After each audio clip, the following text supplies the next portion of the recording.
اگر کوئی بندہ مومن جو ایمان کا دعوے دار ہے وہ اپنے باطن میں جھانکتا ہے اور محسوس کرتا ہے کہ خانہ قلب میں تو ویرانی ہے، دل میں تو ایمان کا نور یا ایمان کی روشنی یا ایمان کی حرارت موجود نہیں ہے، تو مایوس نہ ہو۔ جان لو جیسے تم دیکھتے ہو زمین مردہ پڑی ہوتی ہے، پھر بارش برستی ہے تو زندہ ہو جاتی ہے، ایسے ہی اللہ تعالیٰ تمہارے دلوں کی مردہ زمین کو بھی اثر نو حیات تازہ سے سرفراز کر سکتا ہے۔ البتہ ایک کام تمہیں کرنا ہوگا، انسان کی معنوی شخصیت کے ارتقاء میں ایک ہماری ظاہری شخصیت ہے، یہ ہاتھ پاؤں جو میرے آپ کو نظر آ رہے ہیں، آپ کے مجھے نظر آ رہے ہیں، ایک میرے اور آپ کے اندر چھپی ہوئی معنوی شخصیت ہے، باطنی شخصیت۔ تو انسان کی معنوی شخصیت کے ارتقاء کو روکنے والی شے جس کو میں نے مثال دی تھی، اس کے لیے بریک لگا ہوا ہو جیسے گاڑی کو، اب آپ نے انجن سٹارٹ کر لیا ہے، پھر آپ ایکسلریٹر دبا رہے ہیں، گاڑی نہیں چل رہی، بریک لگی ہوئی، تو بریک نہیں کھولیں گے تو گاڑی نہیں چلے گی۔ اسی طرح معنوی شخصیت میں بریک ہوتا ہے حب دنیا، جس کا سب سے بڑا مظہر ہے حب مال۔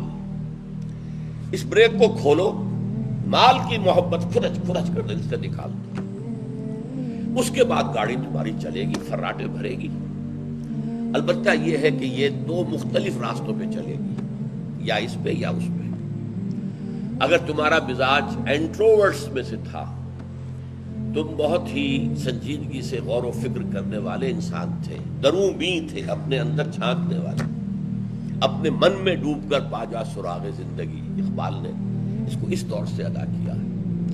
اور اگر تمہارے اندر اخلاقی حس جو اللہ نے رکھی ہوئی ہے، وَنَفْسٍ وَمَا سَوَّاهَا فَأَلْهَمَهَا فُجُورَهَا وَتَقْوَاهَا، نیکی اور بدی کا امتیاز تمہارے اندر رکھا، وہ کچھ بیدار ہے، انسانی ہمدردی کا کوئی مادہ موجود ہے، تو تم صدیقیت کے مقام تک جا سکتے ہو، جو مقام نبوت سے بہت قریب ہے۔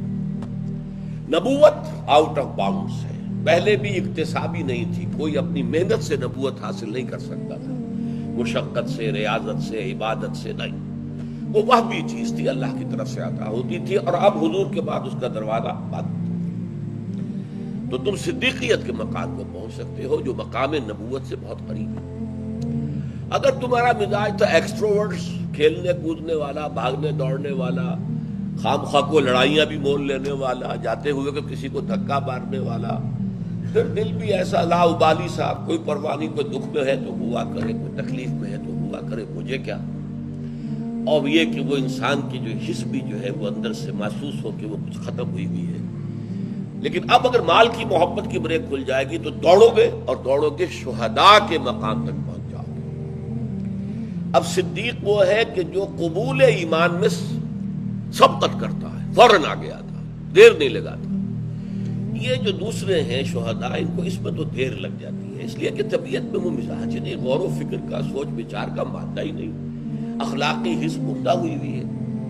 کہیں جذباتی طور پر ایموشنلی یہ غلاف پھٹتا ہے، تو پھر جب یہ بڑھتے ہیں عملی اعتبار سے صدیقین سے آگے نکل جاتے ہیں۔ ظاہر بات ہے کہ ایک ہے غور و فکر کرنے والا مزاج، درومی، اس کی جو ہے وہ قواعد عملیہ اتنی نہیں ہوتی ہے، بھاگ دوڑ، یہ وہ لڑائی بھڑائی، ٹھیک ہے، لیکن جس کا مزاج ہی وہ تھا، اس کے اندر یہ کہ وہ عمل کے میدان میں پھر صدیقین سے آگے نکل جاتے ہیں۔ لیکن اس کا یہ مطلب نہیں کہ مقام شہادت مقام صدیقیت سے برتر ہے، نہیں، معاذ اللہ۔ حضرت ابوبکر نہایت نحیف جسم کے مالک اور بڑے رقیق القلب انسان، لیکن ان کے اندر جو کوہ ہمالیہ موجود تھا، ان کی قوت ارادی، وہ مانعین زکوٰۃ کے معاملے میں ظاہر ہو گئی۔ حضرت عمر بھی کہہ رہے تھے کہ کچھ کمپرومائز کر دیجئے، ان سے تیسرا محاذ نہ کھولیے، اور حضرت ابوبکر نے ڈانٹ دیا، عمر تم دور جاہلیت میں تو بڑے سخت تھے، اب آ کر اتنے نرم ہو گئے،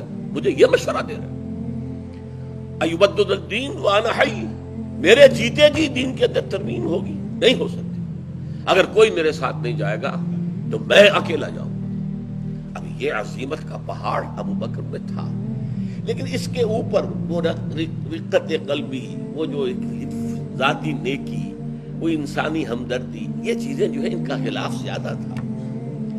جبکہ حضرت عمر، حضرت حمزہ وہ ایمان لائے. صدیقین تو بہت سے موجود تھے پہلے جو ایمان لا چکے تھے. عشرہ مبشرہ کے اکثر لوگ جو ہیں وہ صدیقین میں سے ہیں. لیکن یہ کہ وہ جرأت اور ہمت ابھی مسلمانوں میں نہیں تھی کہ وہ کھل کر آئیں اور بیت اللہ میں آ کر، حرم میں آ کر نماز پڑھیں.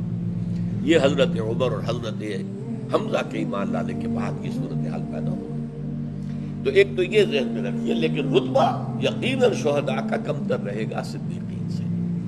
آخری بات میں کہہ رہا تھا، مجھے توجہ منعطف کرائی گئی کہ وہ بات رہ گئی. میں نے کہا تھا ایمبیورٹ لوگ یہ بہت شاذ بہت شاذ، جن میں یہ دونوں چیزیں، قوائے فکری، قوائے ذہنی اور انسان کے اندر کی حس نیکی کی اور بدی کی فرق کی یہ بھی موجود، اور بھاگ دوڑ، سعی، جہد، جد و جہد یہ بھی موجود، اور یہ انتہائی متوازن ہوں.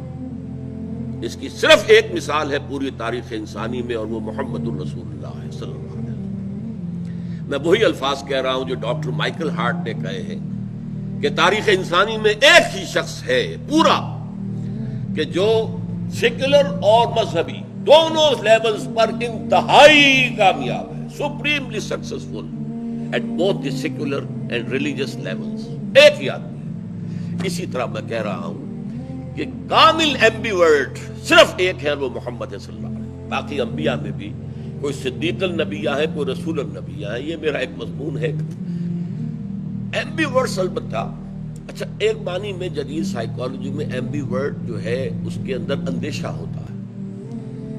یہ جو توازن ہے یہ ذرا سا اگر کہیں ڈسٹرب ہو جائے تو انسان ذہنی مریض ہو جاتا ہے. اس توازن کا برقرار رکھنا آسان نہیں ہے. جیسے میں نے کہا ایک انسان، اب اگر کسی دوسرے انسان کے اندر یہ شخصیت ہے کہ دونوں پہلو موجود ہیں تو اسے برقرار رکھنا بہت مشکل ہے. صحابہ کرام میں صرف ایک حضور کے صحابی ہیں جو ایمبیورٹ، اور وہ حضرت علی ہے رضی اللہ تعالی. آپ کو معلوم ہے ایک طرف علم میں بہت بلند، فکر میں بہت بلند، اقضاہم علی، صحیح فیصلوں تک پہنچنے کی صلاحیت سب سے بڑھ کر میرے صحابہ میں علی کے اندر ہے. فکری، نظری، عربی گرامر انہوں نے مرتب کی ہے. بہت بڑے شاعر، بہت بڑے خطیب. ساتھ ہی میدان جنگ میں ان کے جوہر، ان کے تلوار، جو بھی جوہر دکھاتی تھی وہ سب کو معلوم.